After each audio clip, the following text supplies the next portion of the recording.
মাছগুলিকে আমি ভালো করে এখানে ধুয়ে নিয়েছি। এটা হচ্ছে গোলসা ট্যাংরা। আমি এটাকে এবার হলুদ লবণ দিয়ে ভালো করে মাখিয়ে নেব।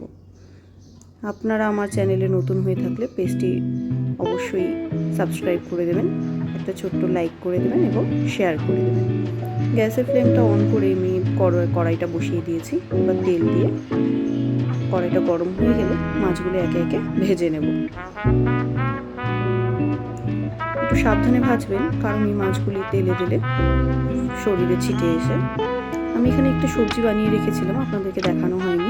সবজিটার মধ্যে আমি জিরে ফোড়ন দিয়ে যা যা সবজি দিয়েছিলাম হচ্ছে আলু আর ডাঁটা পটল দিয়ে ভালো করে এটা কষিয়ে নিয়েছিলাম যেন আমার কোনো অসুবিধা না হয়। মাছগুলোকে এবার আমি উল্টে নিচ্ছি। সবজিটার মধ্যে আমি একটি মশলা ব্যবহার করেছিলাম। মশলাটিতে আমি আদা, লঙ্কা, জিরে গুঁড়ো, ধনে গুঁড়ো, টমেটো দিয়েছিলাম একটা, দিয়ে ভালো করে কষিয়ে আগে থেকে রেখে দিয়েছিলাম।